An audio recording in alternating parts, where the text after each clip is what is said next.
Cuando un pueblo es oprimido, ¿qué puede hacer?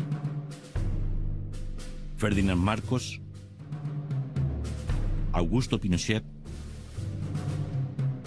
Wojciech Jaruzelski, Slobodan Milosevic, P.W. Botha.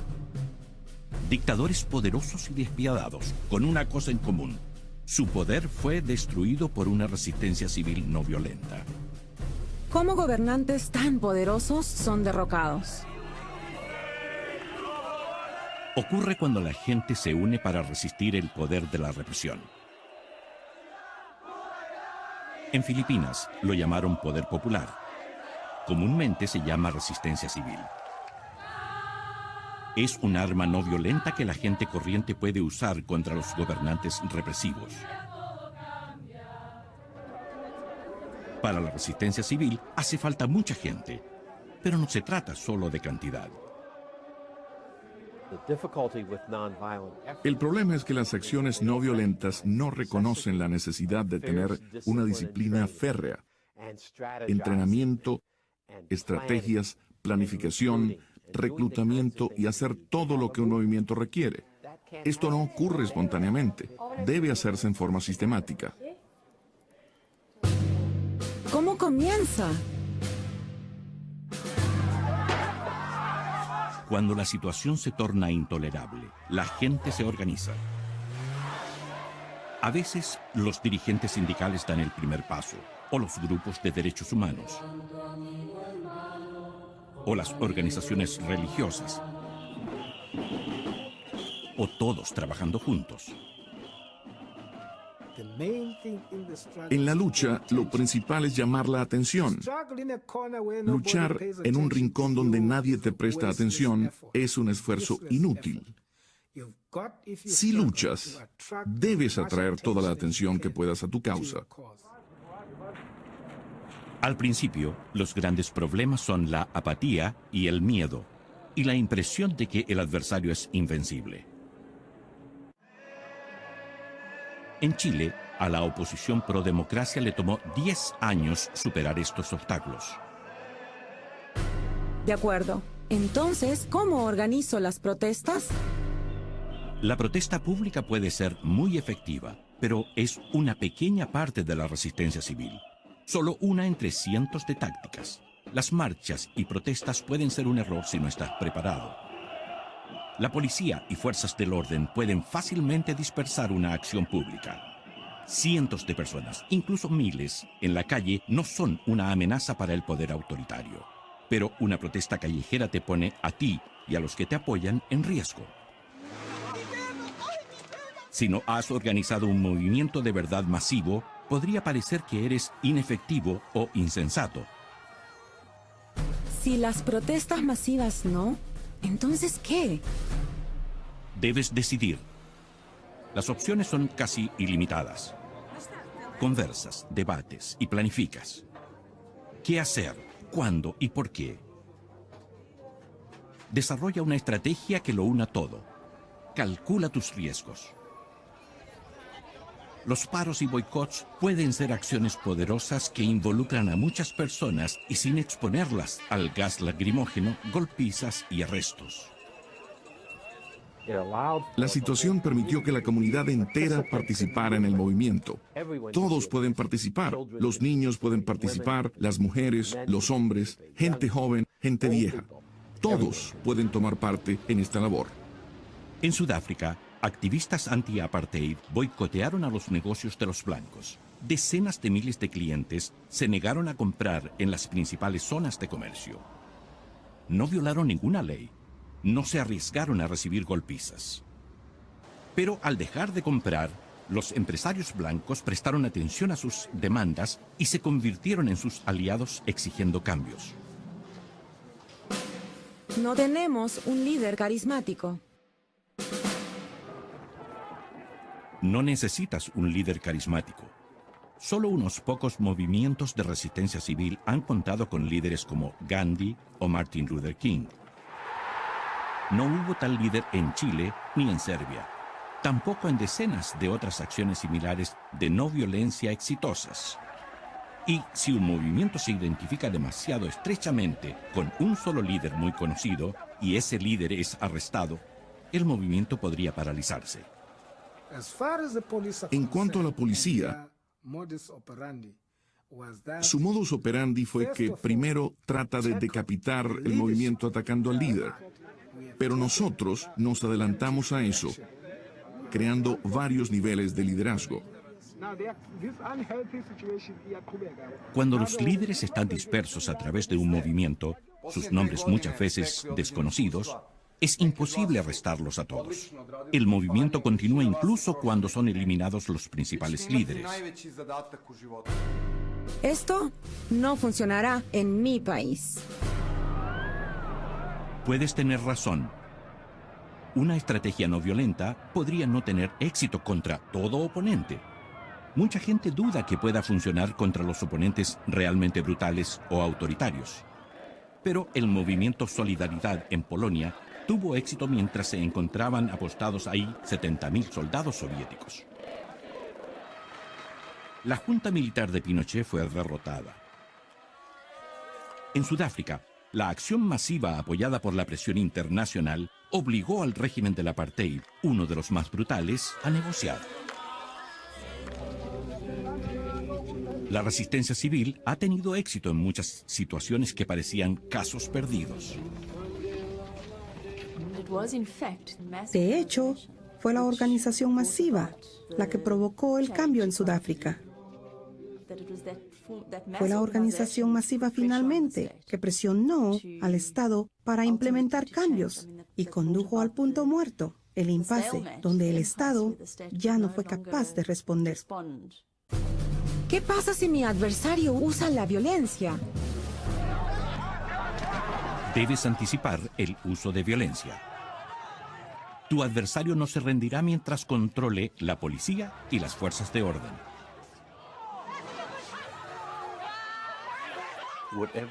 Lo que se impone por la violencia deberá ser defendido con la violencia.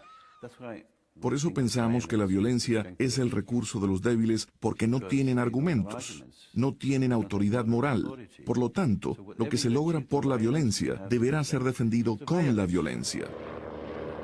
Pero las tácticas violentas no detuvieron a la oposición en Chile, Polonia, Serbia, India y otros lugares. Cuando las autoridades usan la fuerza contra activistas no violentos, el resultado podría no ser el que intentaban.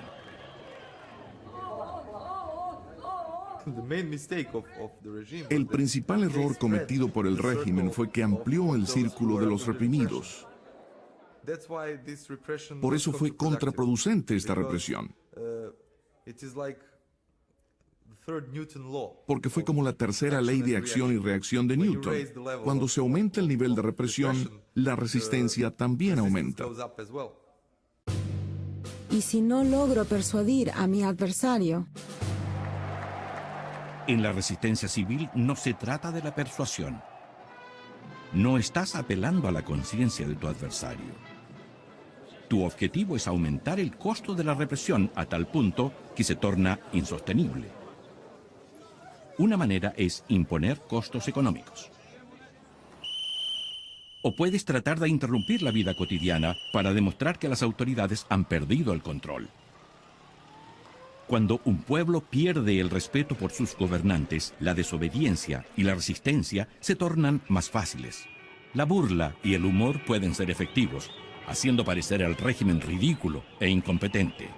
Hagas lo que hagas, necesitas una estrategia. Si haces esto, tu adversario podría hacer esto y aquello. Por lo tanto, esas serían tus opciones. ¿Y por qué no piensas 3 pasos más adelante? ¿Por qué no incluyes alguna estrategia y planificación general en tu lucha? ¿Y por qué no tratas de anticipar lo que pasará en 6 meses más? Esto tomará demasiado tiempo. No podemos esperar. Considera las alternativas. Podrías intentar una insurrección armada, pero eso requiere dinero, entrenamiento y armas. Además, las insurrecciones armadas fracasan más a menudo de lo que triunfan. Por supuesto que había gente que pensaba que la única manera de enfrentarse a la violencia era a través de la violencia. Pero eso era totalmente imposible. Nunca habríamos tenido el apoyo ni la capacidad para eso. Entonces, la única manera fue a través de un movimiento masivo, pacífico y organizado. Podrías quedarte de brazos cruzados y esperar que otros países impongan sanciones o intervengan. Pero no puedes controlar lo que hacen otros. Y ustedes, los que tienen todo por ganar o perder, pueden decidir por sí mismos qué hacer, sin esperar a que alguien lo haga por ustedes. Históricamente, la resistencia civil ha tenido mayores éxitos que la lucha armada. Y organizar una resistencia masiva es un proceso intrínsecamente democrático, mucho más seguro de dar resultados democráticos. ¿Cómo puedo ganar? Cada situación es diferente, pero puedes comenzar con lo esencial. No puedes ganar sin unidad, planificación y disciplina no violenta. Recuerda el principio más básico. Ningún gobernante puede gobernar si la gente se niega a obedecer, ir al trabajo, pagar sus impuestos, hacer lo que se espera de ellos. Cuando las fuerzas de seguridad dejan de cumplir órdenes y su lealtad puede resultar sorprendentemente débil, no hay poder autoritario que dure. Si suficientes personas desobedecen, el poder sufre cambios y se quiebran las lealtades militares y policiales. Tu objetivo es crear estos quiebres y luego explotarlos. ¿Cómo puedo aprender más? Hay mucho que aprender. Empieza explorando las fuentes en este sitio web que contiene enlaces a otros, así como muchos artículos, libros y películas disponibles en varios idiomas.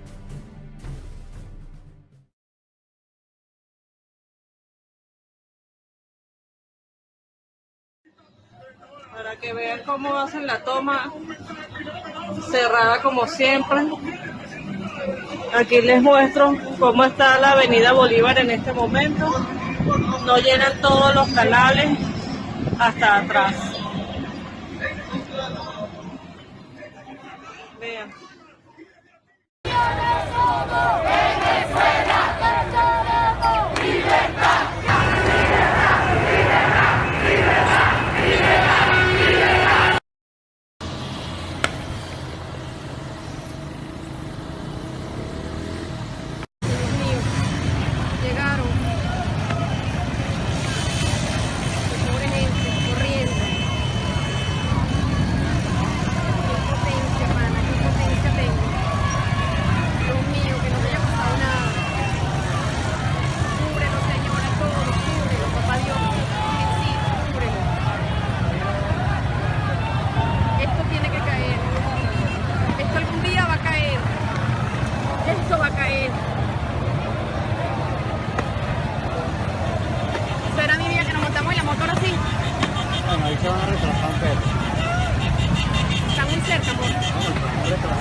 Tanquetas de la Guardia Nacional Bolivariana para tratar ya de terminar de dispersar a las personas que están todavía aquí en la autopista Francisco Fajardo.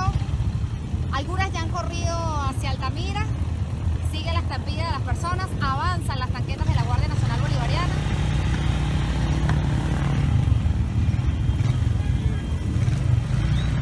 Y se acercan aún más las tanquetas de la Guardia Nacional acá por la autopista Francisco Fajardo.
Ahí viene la bicha, ahí viene el tanque, mira cómo viene.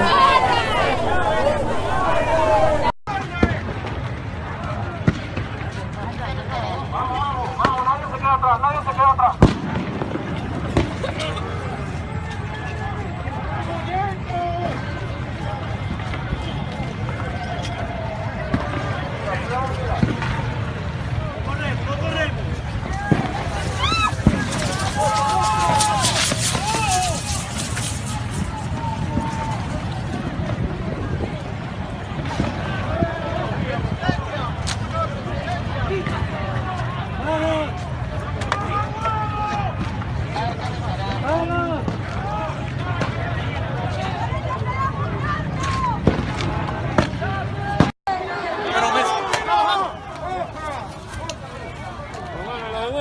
Un mensaje aquí a la comunidad internacional, estamos en plena zona de represión. Los gases lacrimógenos por todas partes. Queremos decirle que la represión es muy fuerte. Estamos todos siendo reprimidos por la fuerza de seguridad del tirano de Miraflores, del represor de Miraflores, que menoscaba los derechos de los ciudadanos. Aquí estamos pura gente desarmada, pura gente llena de convicciones, pura gente llena de fe, pero con la claridad de que el cambio político tenemos que conquistarlo. Esto es un llamado a la comunidad internacional para que vean y conozcan de cerca lo que es la represión del régimen de Nicolás Maduro, que no tiene que ver con niños, con mujeres, con jóvenes, con adultos, con ancianos. Reprime a todo el pueblo por igual. ¿No puede explicar qué es lo que está pasando en este momento? Bueno, lo que está pasando es que ahora están reprimiendo full, con bombas lacrimógenas, con agua de la ballena, y aquí estamos resistiendo. Como es esta lucha, esta es una lucha de resistencia. Ellos son los que tienen las lacrimógenas, tienen las armas, tienen los perdigones, ellos tienen el agua, pero nosotros aquí lo que tenemos es la convicción, la fuerza, la fe en el futuro que está por llegar para que se abran las compuertas del cambio en Venezuela. Diputado, su mensaje a la comunidad internacional para que... A la comunidad internacional, esto no es mentira, esto lo estoy viviendo yo, lo está viviendo todo el pueblo venezolano aquí. La represión de medida del gobierno de Nicolás Maduro. Nosotros veníamos en una marcha pacífica aquí en la avenida Francisco Fajardo. Miren cómo reprime las bombas lacrimógenas. Aquí está cayendo una a mano derecha, una aquí a nuestro lado.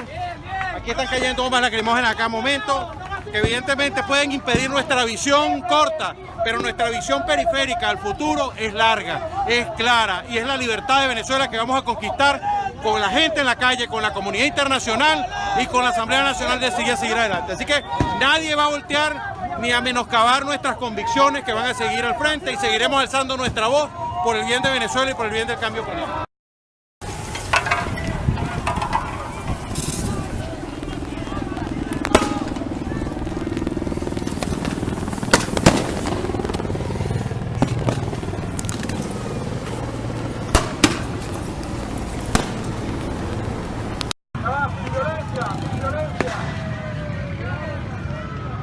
Sin ninguna provocación, nada más estaba llegando la gente y empezó a tirar.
Pero no importa, me apuntaron a la cara, pero me agaché.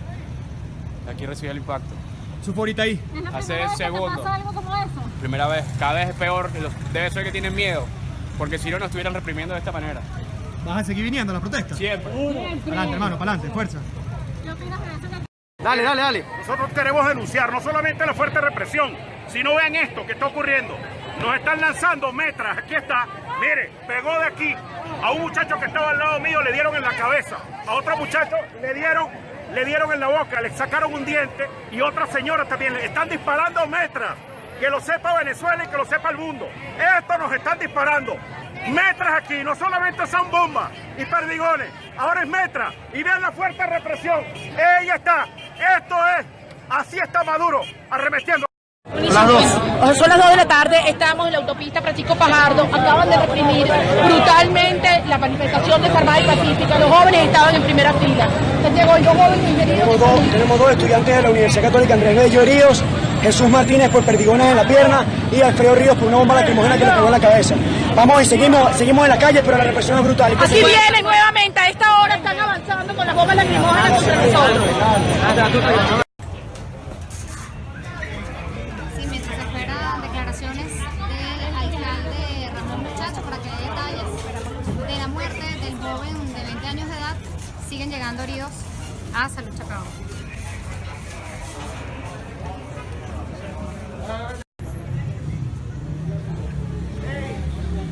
Agárralo.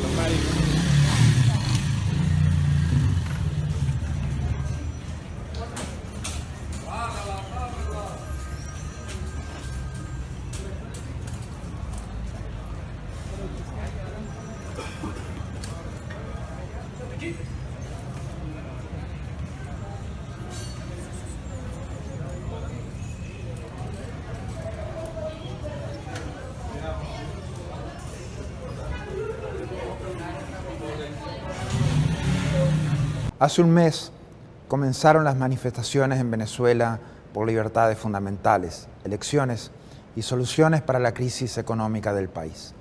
Es la hora que sus derechos del pueblo sean restituidos. El continente pide que el país retorne a la democracia. Cada venezolano que sale a la calle por elecciones, democracia y libertades es un símbolo para el continente entero. Cada venezolano que pide la liberación de los presos políticos está luchando por los derechos civiles y políticos de todos los ciudadanos del hemisferio.